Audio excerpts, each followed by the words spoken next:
Dumalamba Hesu, and welcome to Analyses of Sorts. And today we're going to be analyzing the March and March protest that took place a couple of days ago and setting the record straight on some propaganda the media has been pushing about this protest.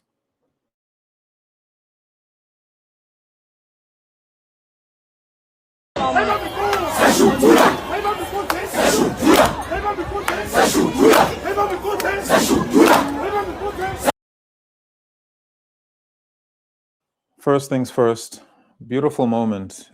This, I believe, was the first time we've ever had a protest where the Zulu nation traveled across to the Xhosa nation to participate in a protest together. And remember, a very important thing is that this is not necessarily just about the Eastern Cape. This protest represents all of South Africa and all South Africans because we are all experiencing the same thing in our respective provinces. In case you don't know what the protest from March March was about, it was about illegal immigrants or illegal foreigners who are being allowed, not only let into the country, but being allowed to live in society and have access to the full benefits that the citizens of South Africa should be having access to. So it was a protest primarily around illegal immigration and also the coronation of an Igbo king or a Nigerian king in the Eastern Cape. They had a whole ceremony coronating this king, and it pretty much went viral. I mean, they shot a documentary unapologetically telling the people of South Africa that there is a king that has been coronated in the Eastern Cape. There was no consultation with any of the chiefs in that region, any officials within South Africa, government officials. They just went ahead and did as they wanted to, as they pleased.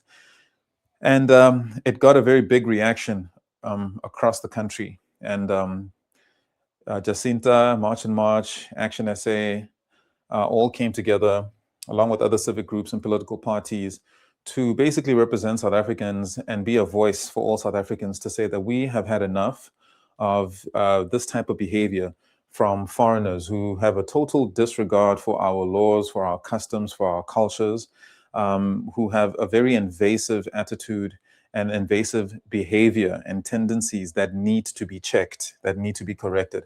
And so the protest, the purpose of this protest was to bring everybody together to fight, several political parties, civic movements, and the Xhosa and the Zulu nation to come together and make our voices heard to our government, because what happens is that our government basically ignores us. You know, we've got citizens crying and repeating the same thing over and over. We've been saying over and over that we're tired of illegal immigrants and they need to all be deported back home, and we need to secure our border.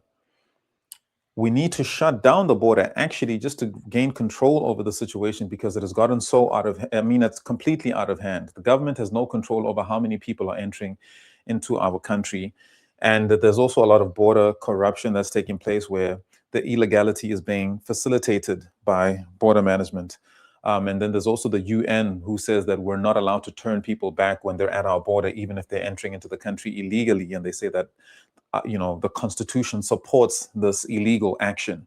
One thing we always have to remember is that just because something, first of all, the Constitution does not allow for that because it doesn't allow for people to enter into the country illegally because that is a crime, no matter how you want to cut that. And on top of that, we also have immigration laws that are not being observed and not being enforced by our government. Hence why you see citizens having these types of protests in order to get the attention of the government, not even just to get the attention, to make it so that the government can't continue to ignore us.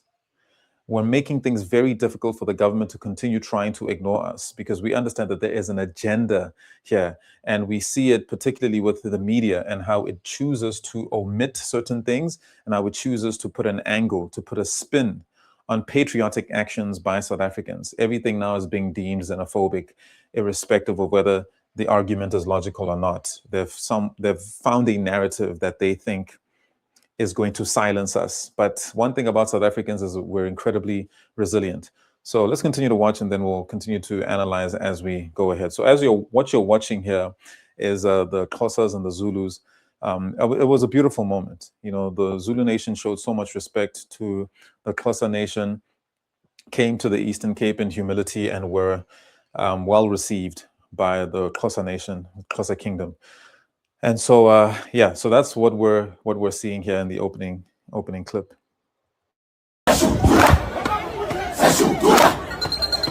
Because I know how intatheli are. Bazovela sekusha as if kumele waqala lapha aqalanga lapha. Uqala manager yabona khona kuyamasho athi Nigerian wona ngeke azayivala izitolo zabo kade bebalindile. Yabo. So this is Jacinta, the leader of the March and March movement, and she's basically explaining how things, what exactly happened on the day of the protest where chaos erupted. And she is highlighting the fact that she already knows that the media is going to be very biased in how they choose to cover the story, because they're not going to give you the context of what happened. They're only going to report on the fact that there was chaos and cars burning and businesses burning, without giving you the full context of actually what happened. So what happened was that the protesters who were having a peaceful protest about to hand over the memorandum were attacked by a group of Nigerians who ran over a South African with the car and also stabbed several South Africans. And I will show you those actual wounds that South Africans sustained at the hands of these foreigners that decided to basically crash the protest and bring chaos to what was supposed to be a peaceful protest. So that's the part I don't get.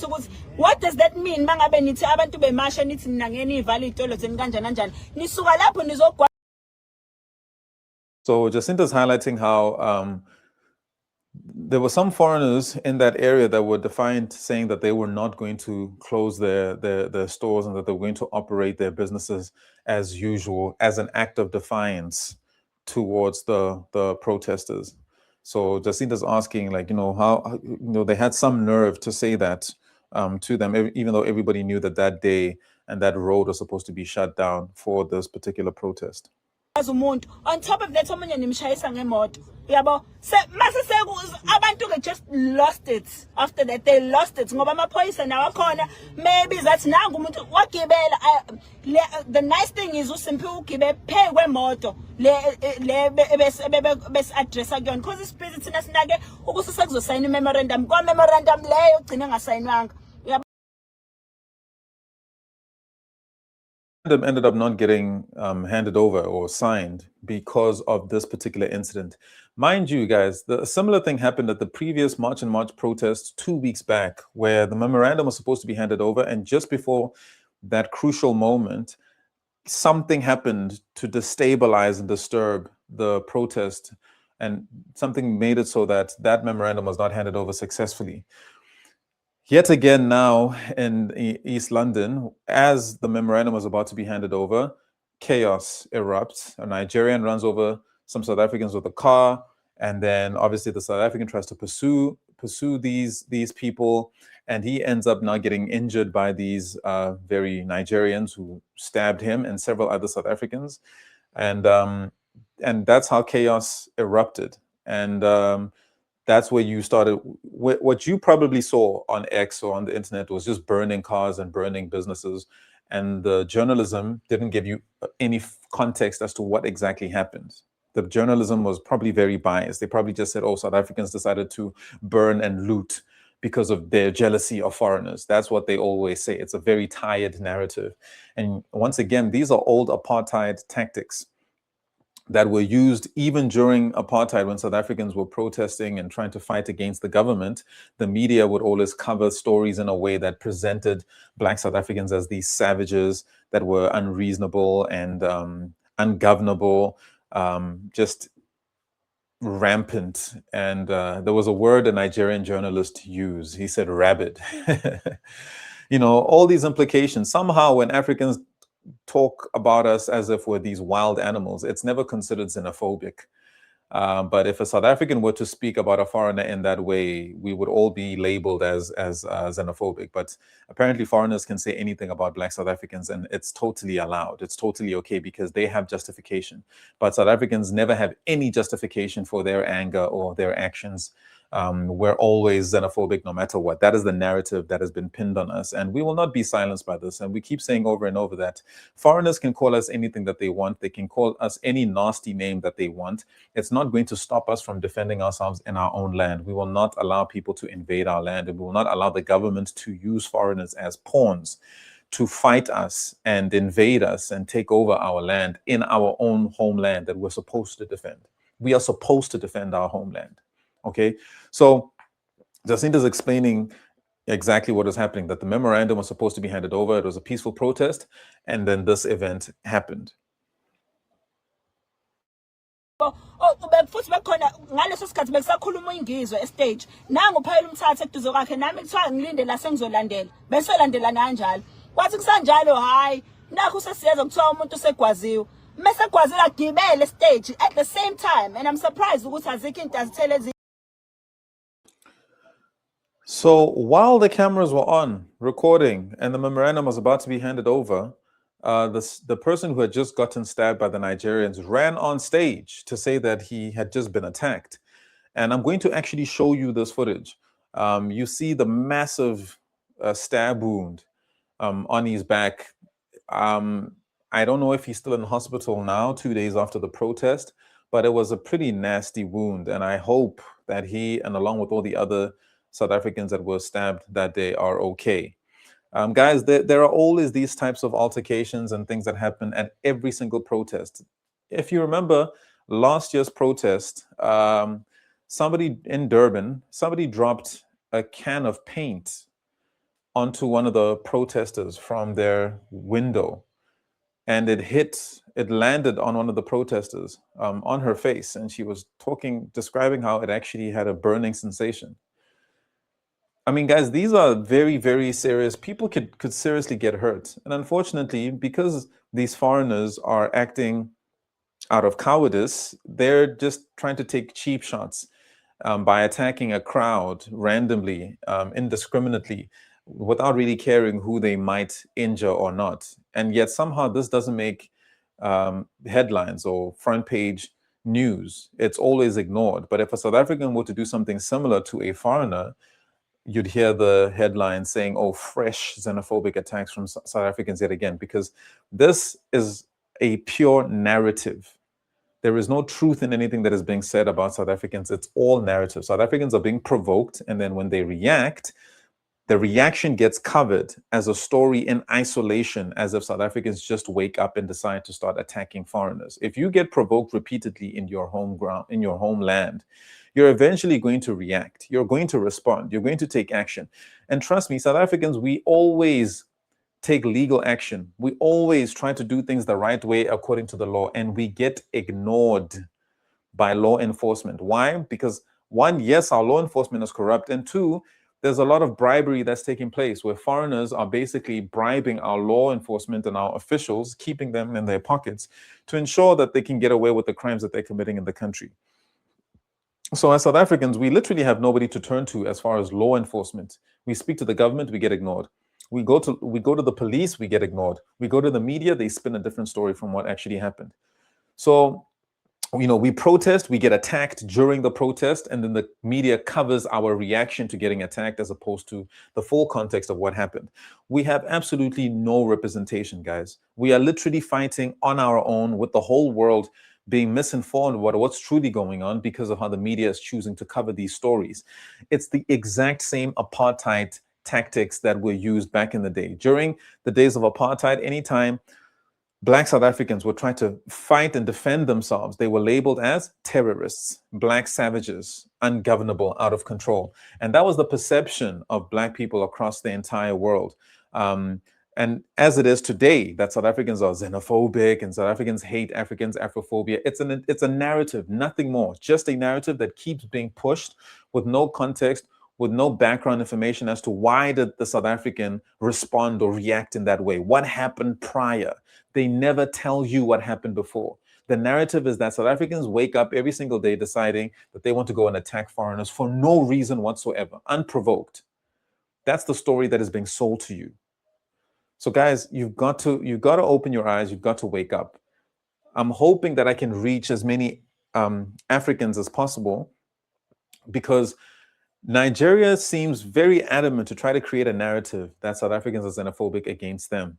And I believe that the reason Nigerians are trying to do this is because they're trying to get the support of the continent, and they're trying to get the continent to unite against South Africa in order to basically genocide Black South Africans, remove Black South Africans so that Nigerians can be the new Black South Africans, the indigenous Black South Africans of the region. That's, I think, and I believe, the goal of Nigeria and Nigerians and what they're trying to accomplish in South Africa, because they don't want to integrate. To integrate means that you accept our culture as your culture. If you move to our country, you can't come and set up your own structures, your own kingdoms, your own governments. That is an invasion, that is colonization. Right. And this is why I don't agree with immigration. I don't agree with this globalization agenda, or this globalist agenda, because it's causing chaos. It's bringing together people that are culturally incompatible and forcing them to live together, which will never work. There will always be clashes. There will always be fights. And immigration all over the world, America, Canada, Australia, UK, all over Europe, are meeting or coming across the same problem, that they cannot live together harmoniously with people that they are culturally incompatible with. It brings conflict, and then people start getting accused of racism and xenophobia, all because of their governments bringing people into their country that are culturally incompatible with them. You know, it's not fair. The government can't just force you to live with people that you don't want to live with, and then when you react to that, you're labeled racist or xenophobic. It's not fair, right? ivezayo le image wagibela uSimphiwe egwaziwe emhlanje waveza umhlanje ukuthi ugwaziwe mayisuka from ugwaza lapho kuthiwa khona nomunye sihambe sombheka ushayise imoto yabo abantu bemba lokho bahlukanele basabalala in pieces bakuthiwa kobheka lo muntu lo ogwazele lokho uzibaleke kanjalo kuNigerian kwathi sabala. Guys, you got to ask yourself, if you were at a peaceful protest and then one of your members or some of your members got ran over by a car or ran over with a car and stabbed, are you telling me you wouldn't have the same reaction? Are you telling me that you would just be calm, cool, calm, and collected and have zero reaction to an event like that happening as you're about to hand over the memorandum for the protest? You telling me you would just remain calm in a situation like that? Of course, chaos would erupt because tensions are already high. People are already very upset about the coronation of the so-called Igbo king. And then to add insult to injury, you stab one of our people and run them over with a car. What do you think is going to happen?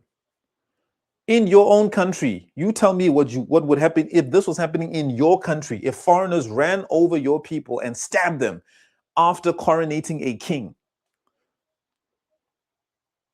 Would you be okay with that? Would you let that slide? People really need to be reasonable and fair to South Africans, because we're always told how we're supposed to respond, how we're supposed to react. But I promise you, the same people that are doing these things in our country would never think to do these things in their own country, because their own people would deal with them. But we as South Africans always have to be diplomatic. We always have to be peaceful while people are disrespecting us to our faces. We're not allowed to say anything. We're not allowed to do anything, because anything we do or say is going to be labeled as xenophobic. This is blackmail. This is emotional manipulation. It's blackmail and it's gaslighting. And we're not going to allow people to put us in a corner where we can't fight for our country. Everything we do is xenophobic. Everything we do is wrong. But everything foreigners do, oh, it's okay. It's just a crime. Crime is everywhere. Oh, do you think you're perfect? Why are you criticizing the foreigners? Crime is everywhere. South Africans also commit crime, but we are committing crime in our own country. We're not going to other people's countries to add to their crime statistics. Africa does not belong to everyone. Your region, your territory is your own country. That's what you're supposed to govern and take care of. You are not entitled to other regions. You're not entitled to other people's cultural homelands. You're not entitled. You can't say just because you're African, you are entitled to other people's homeland that they've had to die. Their ancestors had to die fighting in wars to protect and preserve these regions. And then you just come and say, oh, I'm an African, therefore what? You're entitled? No, you're crazy. Go and fight for your own country. Go and fight for Nigeria. Go challenge Tinubu. Leave us alone in South Africa. We're not bothering anybody. We're not in anybody's business. We're focusing on our own country. We have a lot of issues to deal with in South Africa. But how can we deal with those issues when all of these crimes are being committed by illegal foreigners?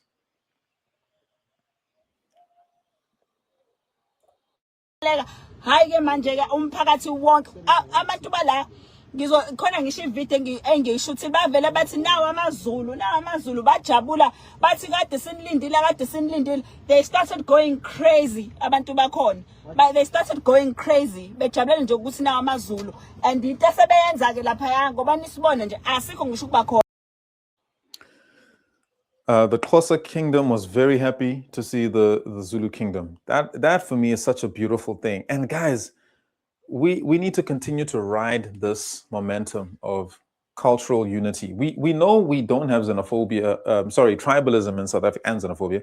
We don't have tribalism in South Africa, irrespective of what cultural group you belong to. And don't let people on the internet lie and gaslight, because there are foreigners who are pretending to be South African that are trying to cause division in South Africa by saying inappropriate things about other cultural groups. We know in South Africa that we're not tribalist at all. We embrace and acknowledge all of our various cultural groups, all our various kingdoms, with respect and honor and grace and dignity, and we've always been that way. So it's a beautiful thing what we're seeing here, and I think we really need to lean into this cultural unity that we're experiencing, because that's what's going to get South Africa through this. And once again, it's the Black South Africans that are fighting for the freedom that everybody in South Africa is going to get to enjoy. Unfortunately, our white South Africans are very quiet right now. They're not really lending their voice to this moment. They're hiding behind their high suburban walls, while South Africans are putting it all on the line, fighting for something that affects everybody. So, Black South Africans, pat yourselves on the back. Let's all feel very proud of this moment that Jacinta, Action SA, Herman Mashaba, we should all feel very proud of this beautiful moment that the country is experiencing of cultural unity. And we should lean into it more and come together with all the different cultural groups, because we are at a time of war, and it's going to require each man, woman, and child to stand up for the country. Ngoba ngiyazi ukuthi at the end of the day kuzothi nithiwa esasiphehla udweshu, kanti abantu bomphakathi abayicasukele bona ukuthi kade bebethule bebekezelela le ndawo le ekuthiwa iseCalifornia. Now they are going crazy, now they are losing it. Angazi nanokuthi benzani because angibaboni, but that's the story.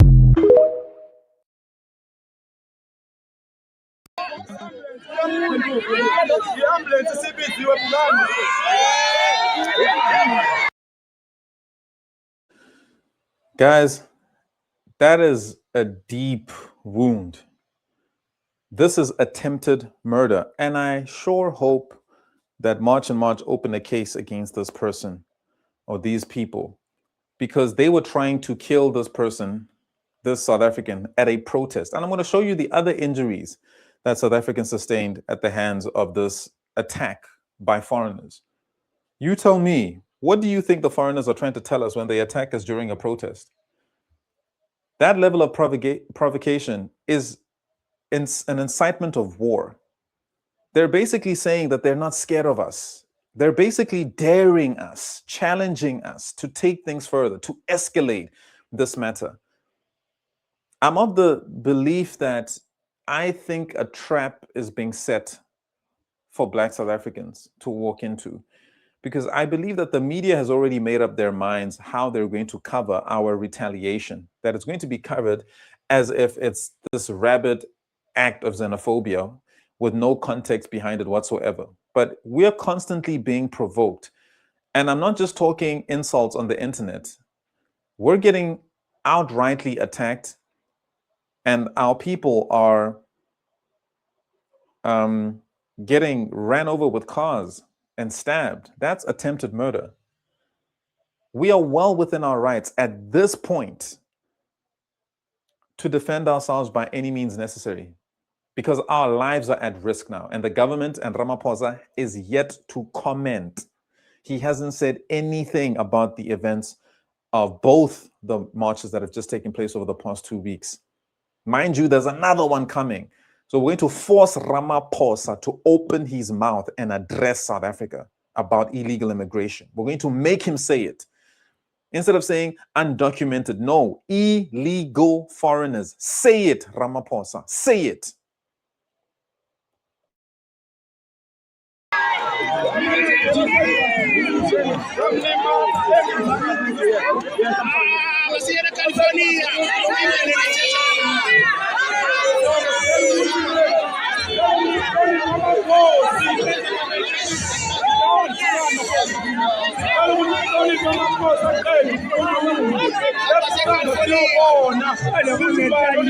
Kwenzeka inkinga ke manje ama-Nigeria sekwazi umuntu esihamba naye. Anyenyanyisa wena. So he's explaining that Nigerians just stabbed one of our people, one of our protesters. Guys, if this happened in your country and foreigners stabbed your citizens during a peaceful protest, what would you do? How would you react? How would you respond? I'd really love to know, because if you say you would remain calm, mind you, the police are there and they're not doing anything to help. They're not even pursuing or trying to find where these people are. The police are right there doing nothing.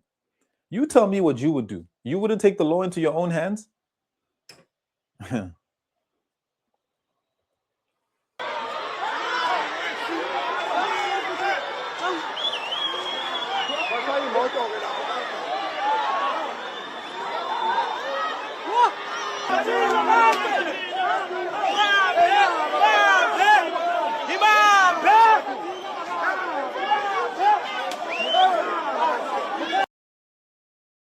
So obviously now they're looking for these guys. They're pursuing them because obviously a crazy incident has just taken place during what is supposed to be a peaceful protest in the presence of the police, and the police have done nothing about it.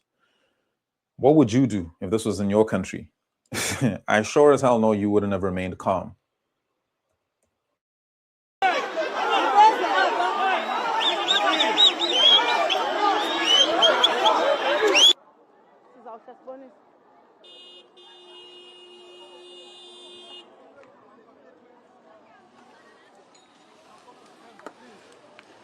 Yo, hi, LCD.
But why are you guys shooting? And then what's happening?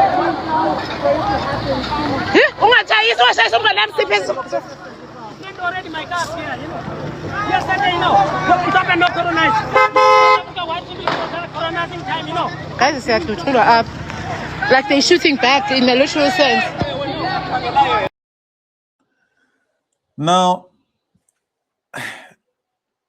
what you're hearing in the background are gunshots.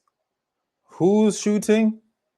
Foreigners are shooting South Africans. Foreigners are shooting at South Africans in the presence of the police.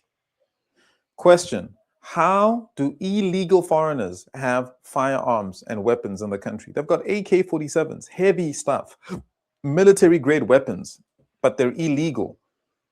How can an illegal foreigner have firearms in South Africa? And they're shooting in the presence of the police. I want to know, if this was happening in your country, what would you do? What would be your reaction? South Africans are under siege. We are under attack. We are facing an invasion in our own country. Foreigners have military-grade weapons, and they're using them in front of the police, which is to tell you that they don't fear law enforcement. They don't fear law enforcement in South Africa. So on top of attacking South Africans in their home country, they're also shooting at us openly in broad daylight. Now, I find it very convenient that there was media present during this protest, and somehow none of them managed to capture when the Nigerian attacked a South African and stabbed a South African and ran them over with their cars. They didn't seem to capture that, but somehow they managed to capture all the burning cars and buildings and the vandalized cars and so-called businesses. They made sure that their cameras were recording to capture that so that they can pin it on Black South Africans. And again, we didn't see anybody lighting these cars and these businesses. We don't know. Was it a South African? Who was it? Guys, you've got to be smart in understanding dirty political tactics, particularly we used to see this during the apartheid regime. They would try to make us look like we were these rebels that were just looting and burning things down.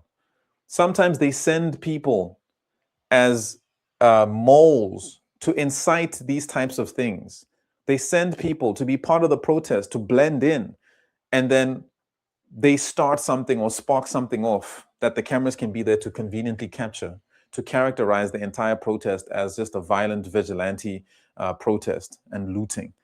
So we don't know who started setting these cars alight and these businesses alight. We've got no idea. It's being assumed that, oh, Black South Africans did it. And this is my rebuttal for anybody that says, oh, we didn't see the Nigerians and the foreigners stabbing South Africans and running them over with the car. My rebuttal is neither did we see any South Africans burning cars and burning businesses. We don't know who did that. Just as you can say that, oh, the foreigners were not responsible for stabbing these people, I can say South Africans are not responsible for why these things are burning either. Who knows who set these cars alight? It could have been foreigners themselves trying to frame South Africans and making sure, and again, it could be the media also involved in it as a smear campaign to make it seem like March and March is a vigilante movement, because that's exactly what the headlines were reading the next day. Very convenient, very, very convenient that the cameras were suddenly on when things were set ablaze. All of a sudden, the cameras are capturing everything, and the reporters are talking about how the march has gone violent, the protesters turned violent, and March and March, somebody from March and March has set the cars alight. We didn't see this. Who from March and March set the cars alight and businesses alight? Show me the evidence of who did it. Who did it? Send that person to prison. Don't say March and March. Don't say Jacinta. Send the person responsible for doing that to jail. Don't characterize the entire movement as a vigilante group because you guys decided to frame us by setting these things ablaze. We don't know who did that, so you can't pin that on us.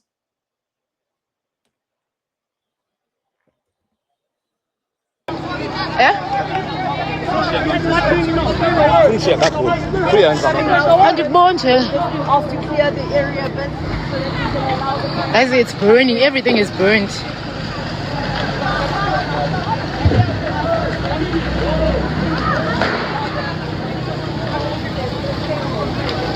Kata abantu bathatha phi ibhamu kodwa bayilika.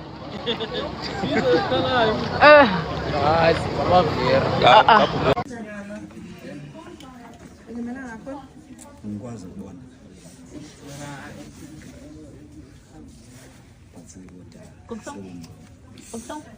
Akungcono manje. Mangivula awuzuhlangene lapha. Hey, yabona ungabona into ebiyenza lapha.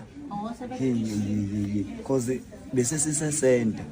Kukhona elinye quantum nje belisuke rank because no nalabo abalana ukuthi sidazana nini support le ndaba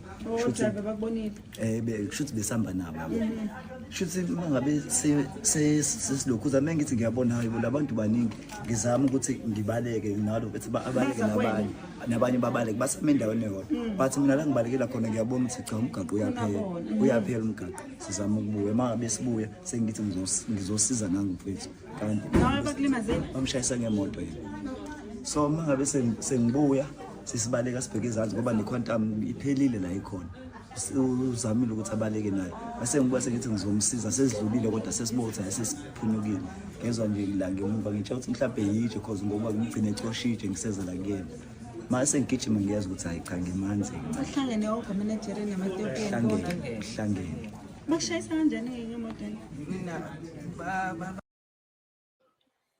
So basically, the Ethiopians and Nigerians teamed up for this operation. So things are very dangerous right now in South Africa because foreigners are teaming up to attack Black South Africans, and our government is doing nothing to protect us. If this, again, I ask, if this was happening in your country, what would you guys do? Would you just lay back or sit back and let them destroy you, let them attack you, let them unalive you? Or would you fight back? Would you defend yourself? Would you defend your ancestral homeland? Or would you let these invaders take over your country with the help of the government?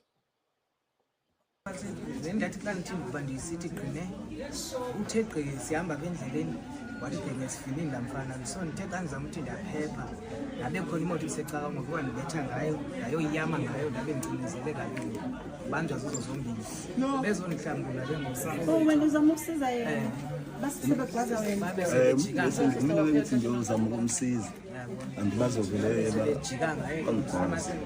kodwa babe sebegibisela amatshe besephula sazama ukugijima ngokunjalo sesilimele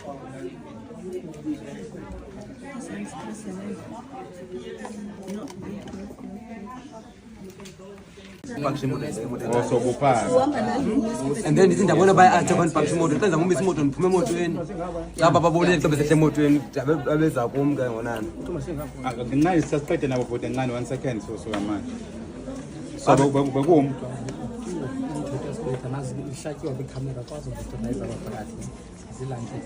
masihamba nabo kuna problem. 1 second. Okay, say 1 second so sasiqedile so aba bantu kwaza ngebhokli kopa apha ezimbanjeni ucana lapha umqola apha abayesitena apha lenyaweni bayezantsi apha abakuphi bale bantu? Do you know whether phakula ndawo le ndawo kushakwe phakula ndawo kususa kwephathwa kuyasha ba ama-South African amasolomani nama-Nigerians abesiza-attack abakulimazanga kwenye indawo zii-ribs apho kwendawo lapha umqolo lapha kule ndawo awuseqibile noko ngikwanele uzandibethisa susa le nto futhi kaloku umthetho walawo bukhona emashini bathi noma uhamba nje eceleni nawe iqalele ukuthi suke mthatha thina lo mfana lo mnye lo ushayisa imoto phakathi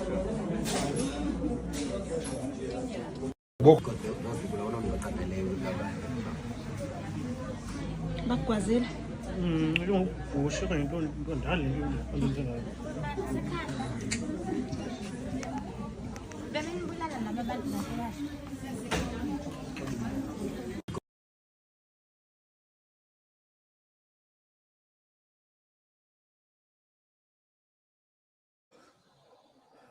So these are the injuries that people, South Africans, sustained at the hands of foreigners. As you heard them talking about the fact that it was Somalians, Ethiopians, and Nigerians who have basically teamed up together to declare war on South Africa. Under the proper classification, what happened at that protest was a terrorist attack. That was a terrorist attack. No two ways about it. A terrorist attack on South Africans. And the president of South Africa is yet to make a statement about it. Black South Africans are on their own. Nobody cares about us. Nobody cares about our lives in our own homeland. We must do whatever it takes to defend our land, our ancestral home, and to defend and protect ourselves and one another.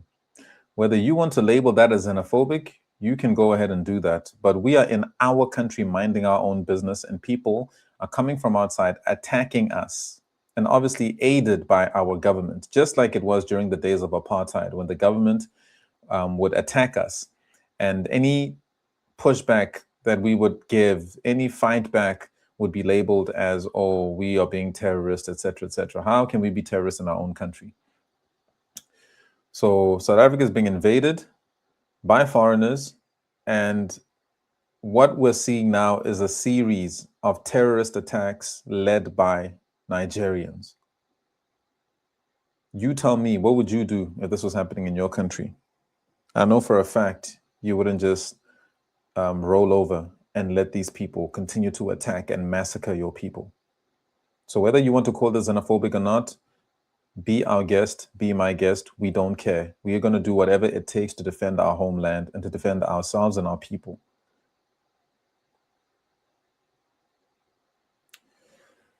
Thank you for tuning in. This is Analyses of Sorts. Until the next video, guys. Salang handle.